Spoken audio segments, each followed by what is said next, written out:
Guess what? NHL captains rule. And I love talking about them. The fact that in the NHL the captain is such an integral part of his team's success, whether it be on or off the ice leadership, makes the appointment really matter. So many responsibilities come with having a C on your jersey. Pigeon! And so many rewards can follow. Today I will be talking about who are the greatest two-time captains in the history of the NHL, because they say there are no great second acts, unless you're these guys.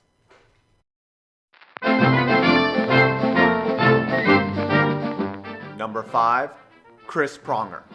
This might not be a too well-known fact, but Chris Pronger actually captained 3 NHL teams during his long, storied career.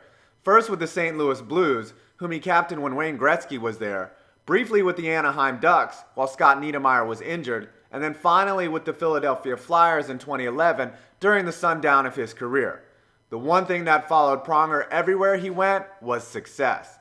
Though he did not captain a squad to the Cup, he was on teams that made the finals, which included the aforementioned Flyers in 2010, the Edmonton Oilers in 2006, and won it all with the Ducks in 2007. The guy was an absolute beast, a Hart Trophy winner in 2000, and a Hall of Fame inductee in 2015.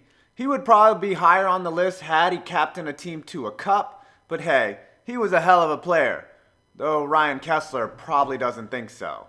Number 4, Ron Francis. One of the most under-celebrated and overshadowed centers during his career, Ron Francis was an elite scorer and leader for 2 NHL teams, the Hartford Whalers, the Pittsburgh Penguins, and then the Carolina Hurricanes, which are technically the Hartford Whalers, so nope to captaining 3 teams. After being dealt from the Whalers to the Pens for virtually nothing, some guys named Parker, Zalapsky, and Cullen, Francis became the second-line center behind Super Mario and immediately won 2 cups in 1991 and 1992. Later, he would captain the Pens after Lemieux was diagnosed with non-Hodgkin's lymphoma and had to take a break. Let's look at Ron Francis's staggering career numbers that he acquired in his Hall of Fame career. Second in all-time assists behind Gretzky with 1,249. Fifth in career points with 1,798. 549 career goals. He is currently the GM of the Hurricanes, whom he captained to the finals in 2002. What a career for this guy. And hey, lighten up, Francis. Number 3, Jaromir Jagr.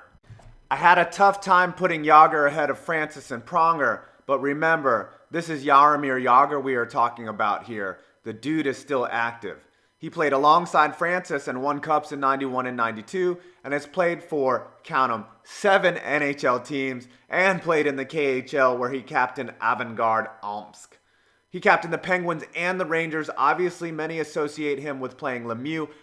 However, Jagr has won both an Art Ross and a Hart on his own, and to this day holds the record for most goals ever for a Ranger in a single season with 54. Still ticking at age 44, he is the active leader in pretty much every career scoring category, including bagging supermodels. Number 2, Wayne Gretzky. The great one is interesting to me because yes, he was great, the greatest of all time obviously, but I wonder if it was his on-ice ability that made him a successful captain or his actual leadership. Gretz captained the Oilers to 4 championships, breaking, never mind, shattering scoring records in the process as the loaded Oilers demolished the rest of the NHL like the Cleveland Browns destroy their fans' dreams every freaking year. They simply were just that much better than everyone else. And under the Great One, the Oilers enjoyed a dynasty we may never see the likes of again in the salary cap era. From there, we all know where Wayne went to the Kings, which he immediately captained, the Blues, who he captained, and then to the Rangers, who he captained for a few weeks while Brian Leetch was injured. Gretzky never won a cup again after the run in the 80s, though it's hard to argue about his greatness.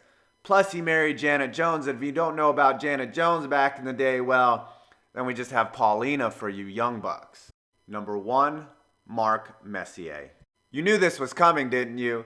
Some people can't stand number 11, but he played an amazing career in which he won 6 Stanley Cups and pretty much defines the standard and role of captain for others to look up to. Yes, he was talented, but the mess could get so much out of his guys. He first led the Gretzky-less Oilers to a cup after they traded Gretzky to the Kings. He then came to Broadway, where he promised, then delivered the team their first cup in 54 years, including a Game 6 guarantee over the New Jersey Devils, in which they trailed 0-2 in the second period, and it looked like pucks were literally going to go through Mike Richter unless someone got things under control. And of course Messier got it under control. He's Mark frickin' Messier. He scored a natural hat trick in the third, and then 2 weeks later iced the cup for the Rangers with a late goal to seal a 7-game series win over Vancouver. A team he would also later captain, making him a 3-time captain, and argue if you wish, to me, the gold standard for on-ice leadership. His Hall of Fame career ended in 2005, and to this day he pretty much can't get around New York or Edmonton without being lauded and loved like a puppy that's been brought to a show and tell. Agree with my list? Think I forgot a few? Leave a like first, then comment below. And if you're not already, please subscribe for more videos like this. I'm 5 Points Gaming, and you made it to the end of this video.